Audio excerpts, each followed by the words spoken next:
Hi everyone, I've managed to get Dad into the lovely garden here on his brand new wooden chair, and I'm going to ask Dad some questions about his past and let's hear some of these wonderful stories. And Dad, I was wondering if we could just start right where we are now in Scotland, and can you tell me about your mum and dad in Aberdeen? Mm, right. Yeah. So, Okay. I was born and brought up in Aberdeen, and really these were the wartime years, and we were subject to uh, attacks from the German Air Force from Norway, and usually they came in very low, and they were bombing before the sirens went off. But on this occasion, my grandmother was living with us, and the sirens went off, and I was that was a real conflict for me because I was helping her to go into the Anderson shelter. The strange thing is, our dog, a Labrador dog, was always in the shelter before us. So we were subject to quite a few attacks. So, and I went to school, Aberdeen Grammar School, and I was in the Army Cadets there. And yeah, let's leave that where it is. so Aberdeen Grammar School, is that also where you learned to play rugby? Yes. Tell us about that. What was that rugby team like? You and your buddies. Um, well, as I was growing up, I wasn't as fit as I could have been, but I started to play rugby, and so the sports master PE had, teacher. had a very rough way of dealing with us. If we didn't do anything correct, he came and gave us a smack around the ear. So I was subject to his treatment on numerous occasions. But anyway, it helped me to be a better player. And then, so while you're at school, were you in the cadets? Yes. And is that how you ended up leading your way into the Her Majesty's service? Well, uh, as a cadet, you had the exam called the A certificate, and then followed on with the B certificate. And the B certificate, if you joined in the army, you were entitled to be sent off to a selection board for officer training. And so I did that, but then I went to the infantry. I did the full infantry training with the Gordon Highlanders in Aberdeen Bridge of Don barracks. And so eventually I was sent to Waterford Selection Board, and they said to me, the report came back to say that he was not fully developed, meaning I was not, not acceptable. And was it eye trouble? No? No. Oh, well, yes, I should have been A1, but I wasn't A1, I was A4. And after that, I was sent to Catterick Camp to do some Royal Signals. I was sent to the Royal Signals Regiment, where I passed out as an operator of wires and line, OWL. For the Gordon Highlanders? No, for the Royal Signals. Just for the Royal Signals, Yeah. okay. And then how did you end up coming into Europe? How did that all happen? Well, later on, I was. Is this 1945? Yes, it was, and I was kitted out to go to the Far East. We were all kitted out when the atomic bombs were, and so we were told, okay, change your plans. And so I was sent to Trieste, and from Trieste I went to Naples, and from Naples to Padua, and after that we were, as a group, we were sent to Malta. when you first came over, did you come over by boat? How did you get from, say, Scotland all the way to, I believe you arrived in the Netherlands, of all places? Um, yes, the journey was from the Hook of Holland to no, To Naples? Naples, and so By train? yes, it was Middle East land of Middle East land of community, Medlock. It was the system of getting us from one place to another by rail. And so when we landed in, I think it was Rotterdam, I was quite astonished to see that the the bomb damage was such that there were roads there, but they weren't going anywhere. It all had been bombed out. Wow. So basically all the buildings were not there anymore, just roads. Just the roads. And because the Netherlands is so flat, Yeah, you could see for miles with nothing. correct. Fascinating. I would love to see images of that just for historical purposes. So, on that train journey, does that take you through Germany at all? That was through Germany, Austria, North Italy, and Into Naples. into Trieste. And how long were you in Trieste? It, it could only have been a matter of weeks because from there we were sent down to Naples. Wow. And this is 1945. Yeah. And then from Naples, being in the Royal Signals, is that why you ended up in Malta? Well, I got in touch with what was her name? Senior Commander Oxnevad was her name, and she had a boyfriend in BAOR, British Army of the Rhine, and she said, "Can you see if you can get a contact?" And so I did quite a lot of little jobs for her, and when the breakup of the Central Mediterranean forces, we were being sent all over the place. She said, "I've got a billet for you if you care.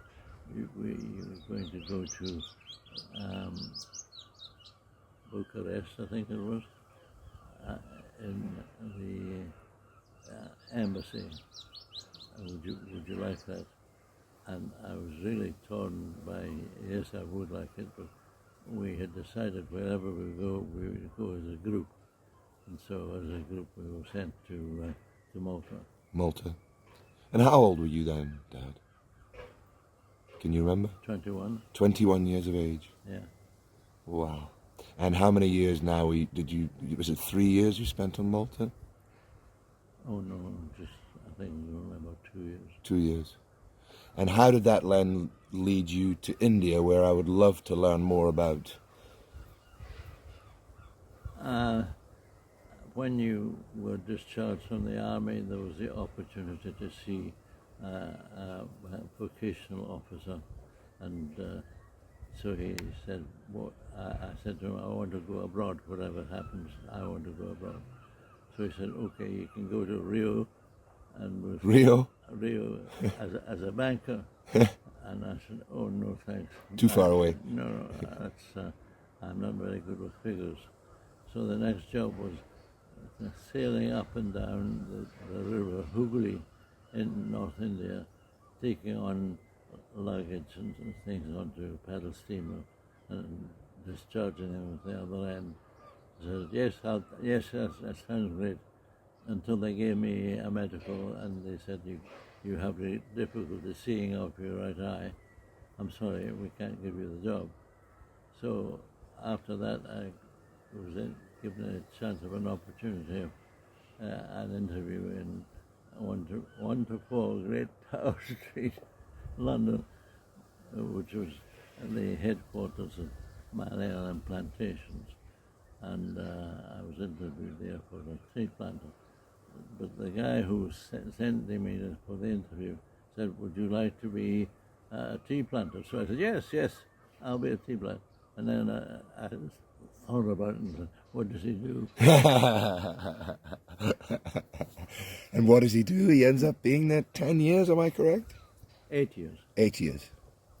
And this is where you'd eventually meet Mike Graham, or had you already met Mike Graham? No, when I met Michael, It's where you met Mike he Graham. was in the same company. In the same company. The rest is history. Yeah. Wow. Wow. And when you met Mike Graham and you went to India, are you now 25 or 24? Something like that. Yeah. Okay. Yeah. My maths might not be correct, but Yeah. wow. In your prime, let's Yeah. say. Yeah. I had my friend Mike Graham, who's no longer with us, sadly, and another person that we knew quite well, and we were trying to get a permit to shoot in a Indian reserve. Unfortunately, they only gave a license to one of us, so Mike Graham and I decided that we would do the beating, and the other person would do the shooting. So we set off, and Mike Graham and I separated out. He went along with the man who was going to do the shooting, and I went down the dry river bed, beating all the way. And suddenly I heard a loud commotion and a trumpeting, and I realized that this was an elephant, and the noise was coming closer to me, and I was standing right in the middle of the dry riverbed. And so I ran quickly and went to the other side of the bank, and the bank was concave, meaning that I could hold on with my arms, but I couldn't use my feet to hold myself. This elephant came right down and not turned around immediately. It knew that there was somebody else there, and I was hanging on desperately, trying to hold on, and this elephant's trunk was up poised, kind of ready to charge. And after a few minutes, it decided to go and leave me in peace. That was fantastic, Dad. We all want to hear the snake stories. Surely you must have some snake stories from India. Yes, there was a snake charmer who had started up at the top end of the district, and he obviously didn't know that we all always spoke to each other every week, and so he started off, and he had a very unusual coloured cobra, which was a pinkish colour, and so when he came to my estate, I said, You're not being honest with us. I'm sure you have planted some snakes around the house for you to find it easily." And he looked a bit abashed, and so he found the snakes, and of course I expected him to do so. But then I said to him, just to prove that you can do what you say you can do, why don't we go around some of the parts of the estate and see what you can do in the way of snake charming. So we got into the car and went down to the tea factory, and believe it or not, it's so quick for the indigenous people to realize what was going on. Anyway, the tea maker came and said, "Sir, there's a very big snake which lives in the roof rafters." So, sure enough, he piped up his tunes and whatever, and he managed to pull out this rather big rattlesnake. So I said, "Okay, that's one, okay, yeah, one to you, not to me." So then we went round the estate, and I stopped the car, and I said, "Okay, see what you can find here." So again, he used his pipes, and he pulled out a viper, which is rather a nasty kind of snake. When it strikes, it coils its body up on the ground and goes up into a horizontal position about 2 feet up, and then strikes. So anyway, so one of the women who was watching all this said, "Sir, there is a cobra on the pathway where we all go down, we women go down to bathe." And I said, "Okay, let's go." So we all went down there, And sure enough, after piping some moments at the side, he caught this cobra. And so I am fully convinced that they had the capability. And the way I rationalize it is that the music disturbs the sensory systems of snakes, and it makes them move away from where they are, and that's how he catches them. End of story. Wow. And can I ask, what do you do with the snakes then? Does he keep them? No, at that stage, I wasn't interested in catching snakes. No, but surely you can't leave the snake where it was. Does the snake get released, or do they get No, he doesn't kill them. He releases them. somewhere else? Yes. So, for example, the ladies who go down to the river, Yeah. that snake's then released somewhere else? Yes. Wow, that's so fantastic. What a wonderful story. The next story is still in India. My two neighbours on the neighbour's estate were going to be retiring, and the lady there used to play the organ for the church. We had church meetings every quarter. So I said, I will play the organ. Now, you may ask, have I played the organ before? And the answer is no. So it was a tall order. So peace and quiet remained. I got the organ into my bungalow, and I was pleased to start to play. I used Beethoven's sonata. I can't remember the number 8 or 12, which was a lovely piece of music. I thought that will do for entry and exit from the church.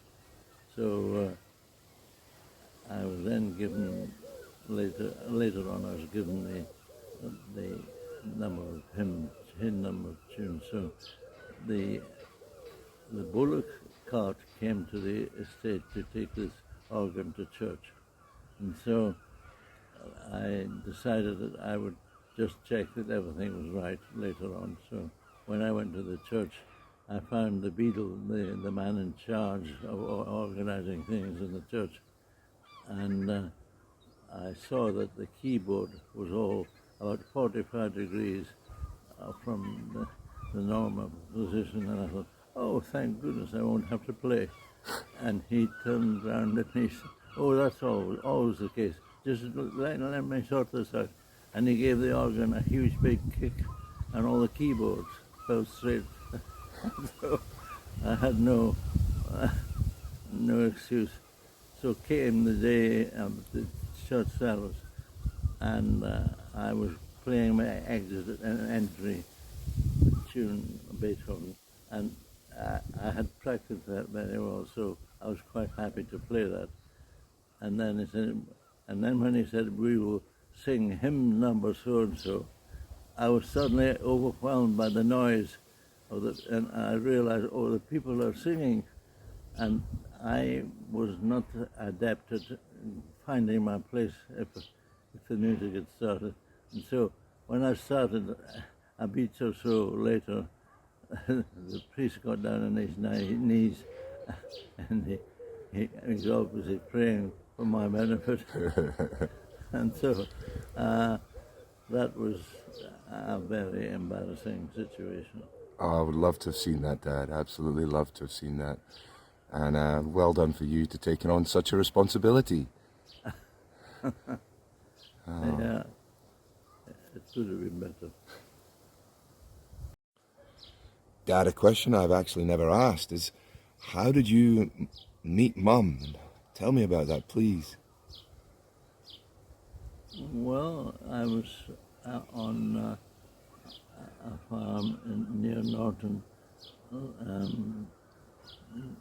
growing tobacco, and I was invited to attend a braai, that's A barbecue. and so it was there that I met Shellen, and we were dancing, and etc. And I think she said something about, why don't you see me at school when I'm not working? And so she invited me along, and I was going to see where she was living. And the school was very well known because the headmaster was a wonderful guy. But anyway, she was quite surprised when I arrived there with 3 cases of beer, and she said, you know that I'm not partial to beer. And I said, no, that's not for you, that's for me when I keep coming here. Fantastic. So then, when did you meet Mum's dad? Eventually, I was invited to go for a meal with them, and it was kind of very formal and rather a bit stiff, because I'm sure they were trying to assess who is this guy that was dating our daughter, and so if I say that my mother-in-law had plans for her to meet up with someone who was very wealthy, and so I had upset her from the beginning. So eventually, she came to terms with me being her husband. Wow. And you got married in 1960. 1960. I've always heard so many stories about snakes again in Africa. I have my own little ones that I remember. Please tell us more, Dad. Well, I was with Mike Graham, and we had worked as a team to capture any snakes that we came across. And there was one time we up in the highlands, and there was this huge Cobra? no, python. Python. So it was lying across the road, and I suspected it must have been sunbathing because it didn't seem to be perturbed. Mike Graham took the front end, and I took the back end, and we tried to lift this into the back of the Jeep. Shellen was with me, and the power of the snake was such that it pushed us both away and went off, and so, and goodness knows what would we have done with a snake in the back of the Jeep. End of story. Wow. I have another one. Please. By that time we were accustomed to catching snakes, and so the snake park man said, if you catch any snakes, bring them to me and I'll pay you some money. I didn't have any money to take Shellen to the pictures, so of course I was keen to supplement my income with the catching snakes, and so I got the snake and phoned him up. It was his lunchtime, because he got a lot of visitors and he had to shut down over lunchtime. And I phoned him and I said, I've got the biggest viper snake that I've ever seen in my life. And he said, come in and we'll see. So he emptied out the sack and he says, you stupid XYZ, this is a baby python. Oh, wow. No, if I may ask more questions about that, though, Dad. Cinema, the pictures, how was that back then? Was that a drive-in movie? Yes. And so what were you going in there? How did that go about? What kind of car were you driving then? Oh, gosh. I really have forgotten what kind of car. So you and Mum would go to the cinema, Driving. in a drive-in cinema, Yeah. and what kind of film would you be watching back then? Do you remember anything? No. I remember one day you took us, my only memory of a cinema in Africa is you took us to watch Spielberg's Jaws. And I sat at the back of the car petrified and I could never look at a shark again. Yeah, I can well imagine that. Dad, carrying on, your life has begun. You've got 4 children, and you're a tea planter. What happened? How did you move from the tea industry? I believe you then go to Kwekwen, and how did we get back to Scotland? Yes, I was on Jersey Tea Estate, and I used to go to church in one of the classrooms and with some of the teachers and some of the pupils as well. And there was a nun there, and she said, "Mr. Kirkland, you realize that 2 or 3 families have been wiped out by guerrilla fighters. I strongly advise you to leave this estate and get yourself a job further inland." And so I got a job with Rhodesian Breweries in the new maltings plant in Kwekwe, and it was a huge 6 or 7 big huge towers storing barley, and I had organised a siding to come in to discharge barley. So I then realised that this wasn't quite ideal, because very close to where we were living there was another family wiped out, and then I decided I would leave Rhodesia and go back to Scotland. Wow. And that must have been so difficult for you and Mum at the time. Very, because all the Rhodesians said, "Oh, you're yellow, you can't take it," all this kind of stuff. A coward. Yeah. And you stuck up for what you knew. And so was there a support system for you when you decided to come back to Scotland? How did that work? I mean, we must have flown, right? Did we fly? Oh, yes. Yeah. And I got a place in the Textiles College in Galashiels. They had a management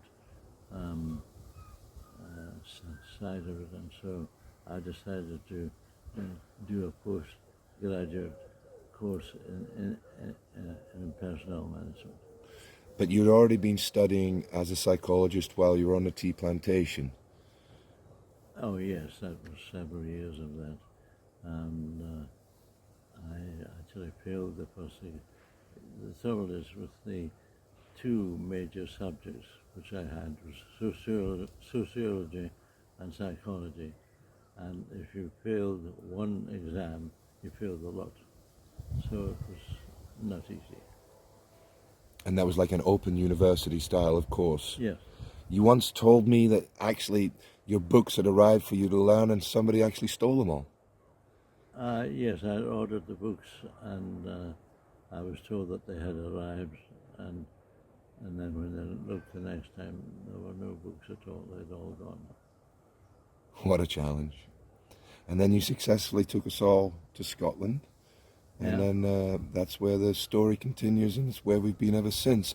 And then how did your mum end up in Crail? Because I remember being a very young child, and the only time I ever remember meeting your mum was here, right here in this town.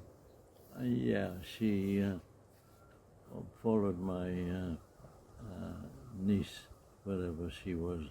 Her husband was a chef, a leading chef in the prison service.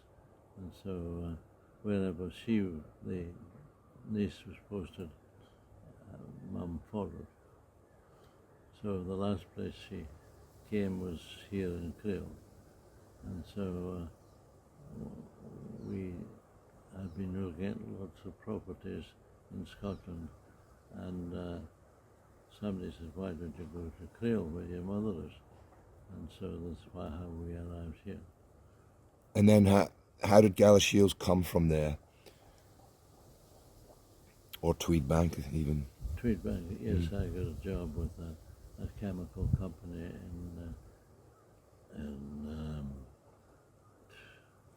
sorry, I lost it. Yeah, in Selkirk, Yeah, just outside Galashiels. yeah. I remember it well. And I think it's so beautiful that you have retired here in Crail where your mother lived. Yeah. And I'm very happy here. very, very happy. And everyone loves you and knows you. Oh, come on, Mark. And your church community is so special. Yeah. What a wonderful story, Dad.